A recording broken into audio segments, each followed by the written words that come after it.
Happening, folks. The horror movie recap you're about to watch is a demonstration and a bit of an experiment. I will tell you exactly what the hell I'm talking about at the end of the video. Well, Night Owls, we've got a heck of a show in store for you tonight, and I'm very excited for you to see it all unfold before your very eyes. Please welcome Dr. June Ross Mitchell and Lily, the young subject of the book, Conversations with the Devil.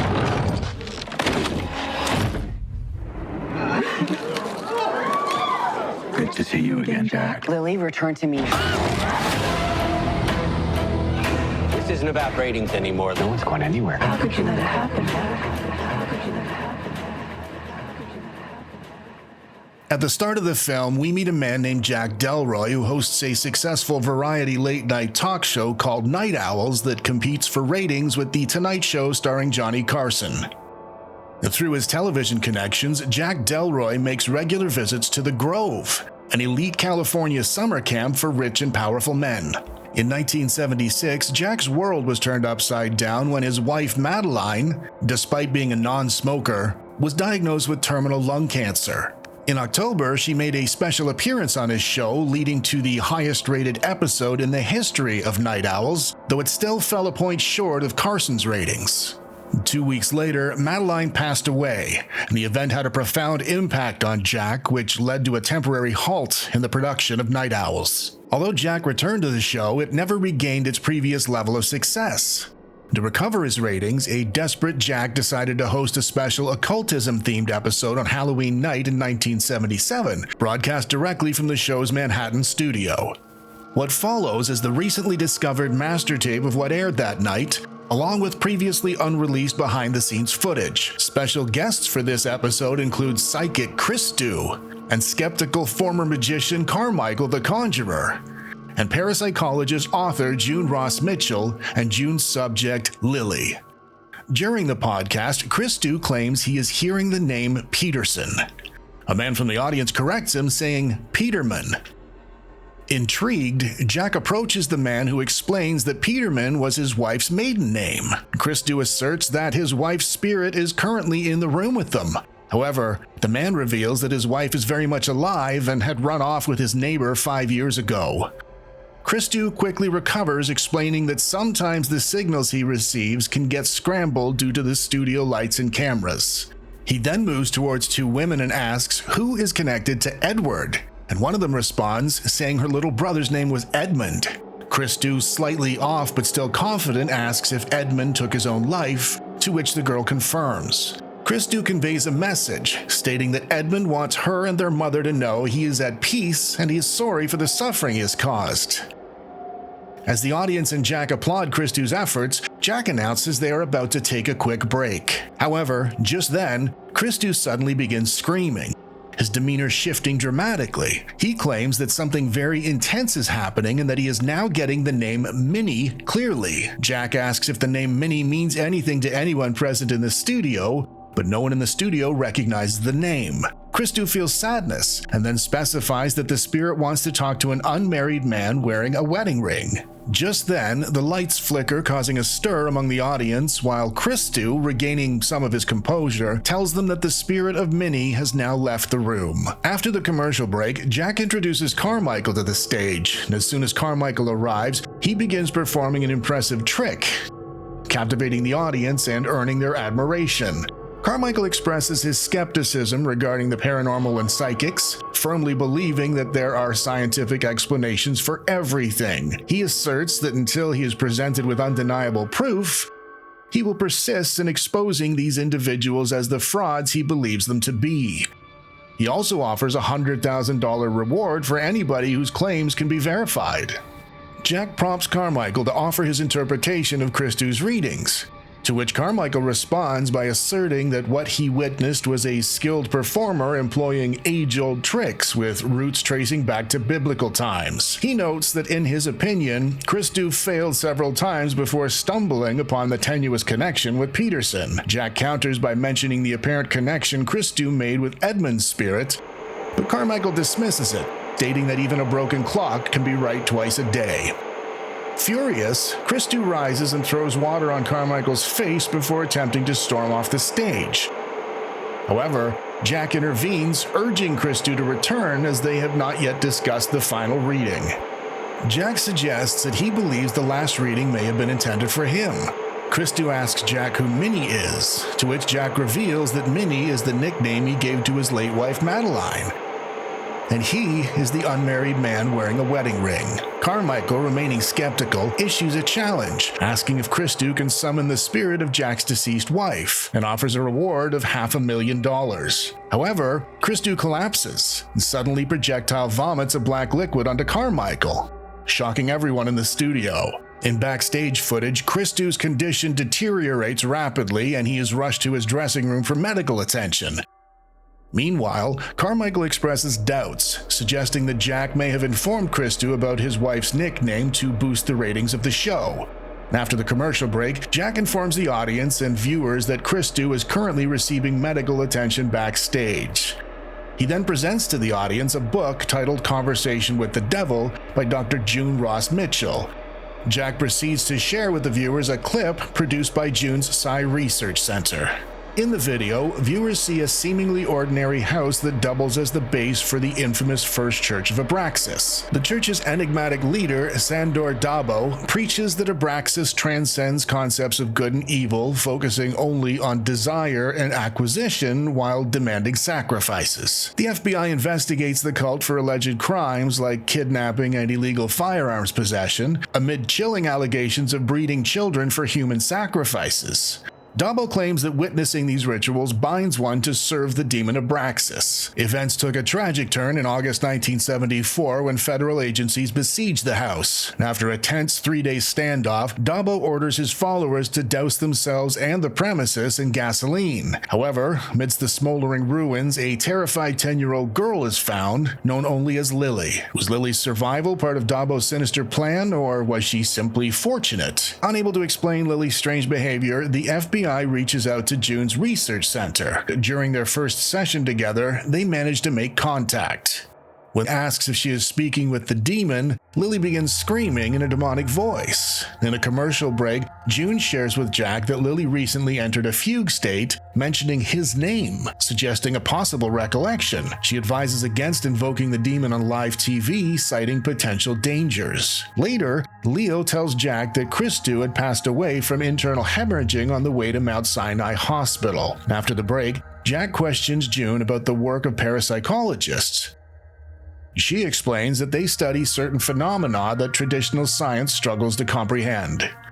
Over the past 3 years, she has been combining age regression therapy with a deepening understanding of ancient satanic rituals to unravel the details of Lily's life and understand the nature of the demon within her. Jack then asks if this demon is Abraxas, to which June responds that she believes it's more like one of the minor deities said to serve Abraxas. Lily tells Jack she calls the demon inside her Mr. Wriggles, because he kind of wriggles his way inside of her head and then wriggles his way out again. She explains that June says everyone has a demon inside them, but they can't always control them. And then strange things start happening all around them, causing the entire studio to shake. Carmichael gets up and unplugs the speaker cable, claiming it was causing feedback through their PA system. However, Lily insists that it was Mr. Wriggles who caused it. Then Jack asks if Lily means that Mr. Wriggles is currently in the studio with them and if it would be acceptable to invite him on the show. June intervenes, stating she cannot allow it because summoning requires a carefully controlled environment. However, when Jack and the audience persist, June reluctantly agrees. During the commercial break,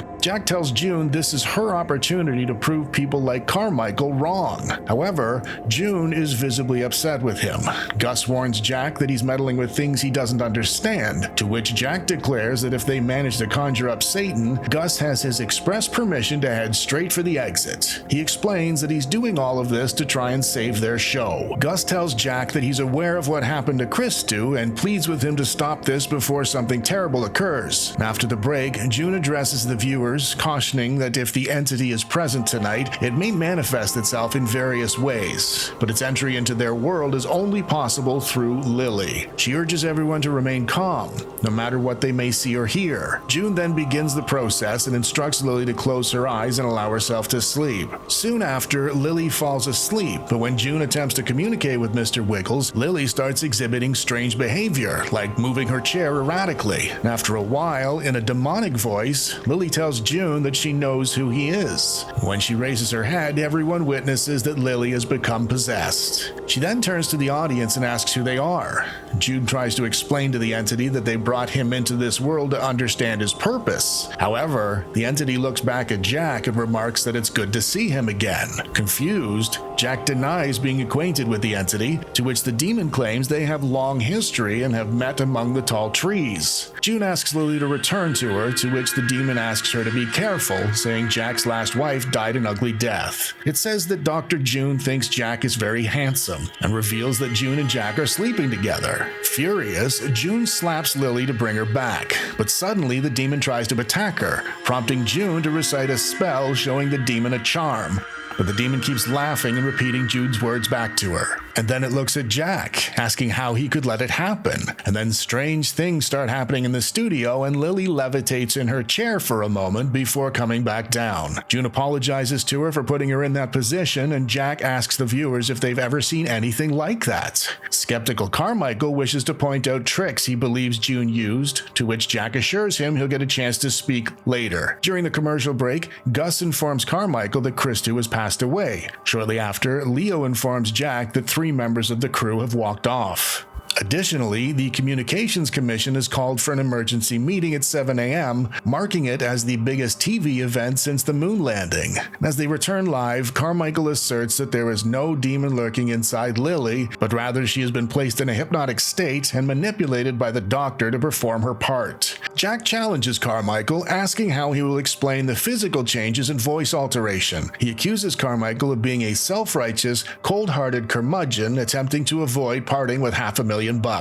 Carmichael expresses his desire to prove his theory definitively and selects Gus as a volunteer. He produces a watch and instructs everyone to focus on it. After a moment, Carmichael clicks a button and prompts Gus to share his fear of worms, to which Gus responds with disdain. Carmichael insists that Gus is now deeply hypnotized, although Gus denies realizing it. Undeterred, Carmichael asserts his authority, commanding Gus to obey him with a snap of his fingers.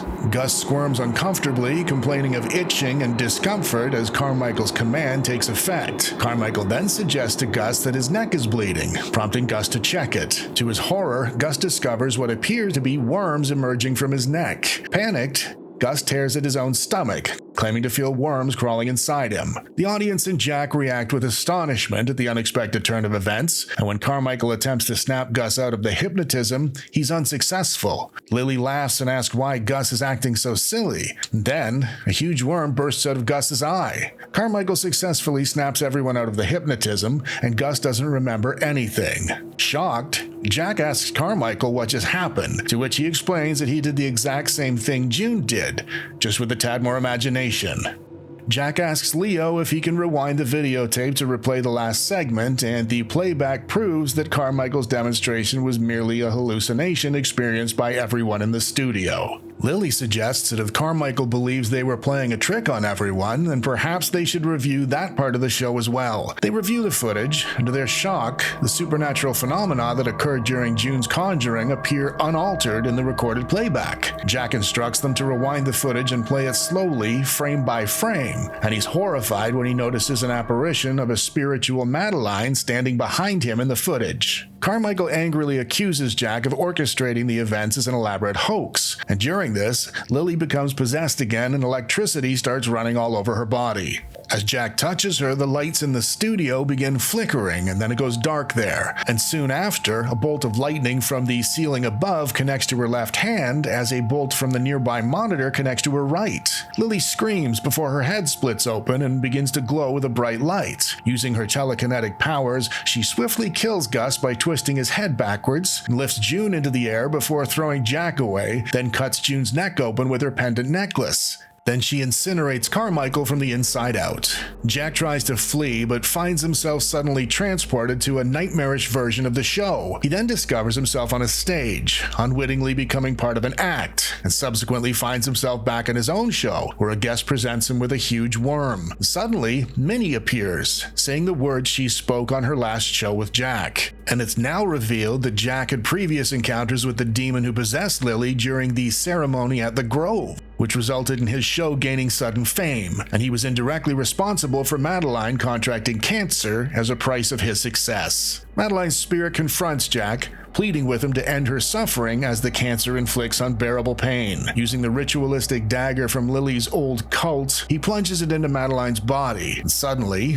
the scene transitions to the now empty studio, revealing a horrified Jack who has unknowingly stabbed Lily. Jack stands over the lifeless bodies of his guests as the sound of approaching police sirens grows louder in the distance, and the movie ends here.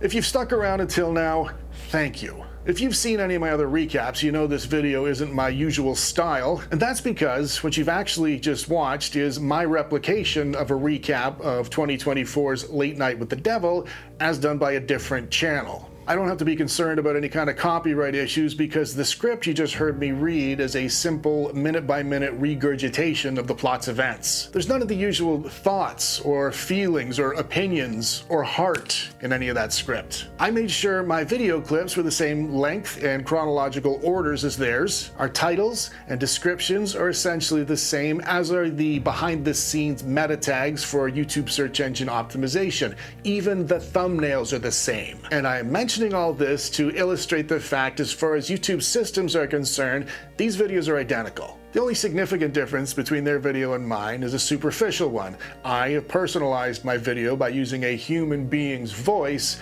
whereas they would have used text-to-speech software or some other version of artificial intelligence. There are literally dozens of these sorts of movie channels, and each of them is made up of teams of dozens of people, and they're able to crank out 10 times the quantity of content in half the time we smaller channels can do it. And all without having a speck of interest in horror movies. Never mind the specific movie they're recapping. The video I chose to replicate for you today was posted on the 24th of April, 2024. As I'm sitting here now, speaking to you through this camera, 48 hours later, that video has 51,000 views. My point.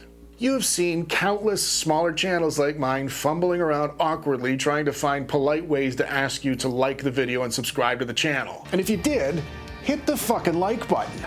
Okay, not always politely, and while I'm not going to pretend for a second some creators don't want the numbers to go up just to feed their egos, a lot of us see the numbers as a confirmation that we're doing well at that thing we set out to do, namely entertain you. My version of this video will probably get me a couple of hundred views, whereas the other version will probably hit around 100,000. If you got a giggle out of one of my videos, or you learned something, or you just plain enjoyed it, think about hitting the like button, consider subscribing to the channel. It's important to me, and I know I'm speaking on behalf of a lot of smaller channels here in this movie niche. That's my very good friends Mary and Chad at Creepy Couch. That's my other good friend at 7 Feet Under. These are sincere, hard-working movie fans, and you'll pick up on that 30 seconds into any of their videos. Thank you so much for listening. You have my word, my next video is already good to go. It is full of costumes and elaborate backdrops and probably some sarcasm. Until next time, folks. It's me, Johnny, from that video you just watched, although I'm sure you know who I am, right? You should subscribe to the channel. It doesn't cost anything, it's easy to do, and it makes creative people like myself who thrive on compliments feel all warm and fuzzy. And if you like that last video, click on this next video because it's just as amazing. Click on it.